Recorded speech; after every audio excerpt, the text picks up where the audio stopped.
Hi friends, welcome back to our channel. ఈరోజు ఈ video ద్వారా నేనైతే బిర్యానీని ప్రిపేర్ చేయబోతున్నాను ఫ్రెండ్స్. అయితే ఈ వీడియో చూడబోయే ముందు నాదొక చిన్న రిక్వెస్ట్ ఫ్రెండ్స్. ఎవరైతే మన ఛానల్ని మొదటిసారి విజిట్ చేస్తున్నారో వాళ్ళు ప్లీజ్ లైక్ చేయండి, షేర్ చేయండి, అలాగే మన ఛానల్ని సబ్స్క్రైబ్ చేసుకొని మీ కామెంట్స్ని మనకు తెలియచేయండి. పక్కనే ఉన్న బెల్ ఐకాన్ని ట్యాప్ చేయండి. ఓకేనా ఫ్రెండ్స్? ఇప్పుడు రుచికరమైన బిర్యానీని ప్రిపేర్ చేసుకుందాం రండి.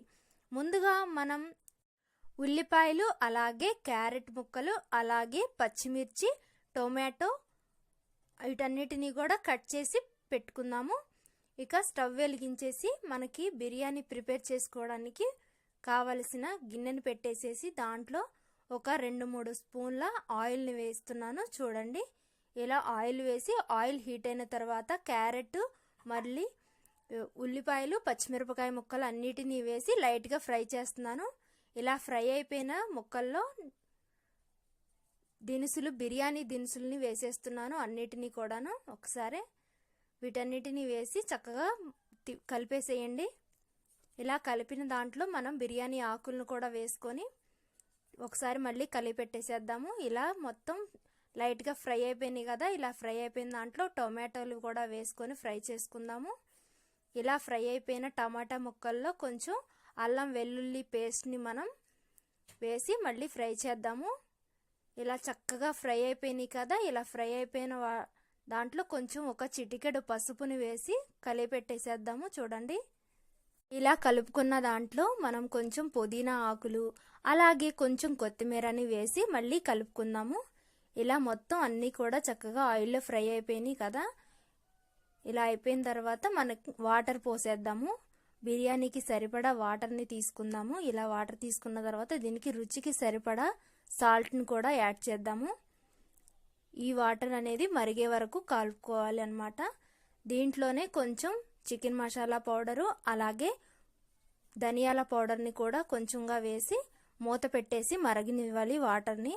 ఈలోపు మనం బిర్యానీ రైస్ని కడిగి పెట్టుకుందాము. చూడండి, ఇలాగా బిర్యానీ రైస్ని 2 సార్లు ఫ్రెష్ వాటర్లో కడిగి వాటర్ పోసి పక్కన పెట్టేసేద్దాము. ఈలోపు వాటర్ అనేది మరిగిపోతూ ఉంటాయి కదా, ఈ మరిగిన వాటర్లో బియ్యాన్ని వేసేయాలి. ఇలా మొత్తం బియ్యం మొత్తం మరిగే వాటర్లో వేసేసి ఒకసారి కలిపి పెట్టేద్దాము. ఇలా కలుపుకొని ఇందులో కొంచెం నేను కాజు వేస్తున్నాను. కాజు వేసి మళ్ళీ ఒకసారి కలుపుకొని మూత పెట్టేసేద్దాము. ఇప్పుడు రైస్ అనేది బాగా ఉడికిపోతూ ఉంటుంది కదా, చూడండి, ఇలా కలుపుకొని మూత పెట్టేసేయండి.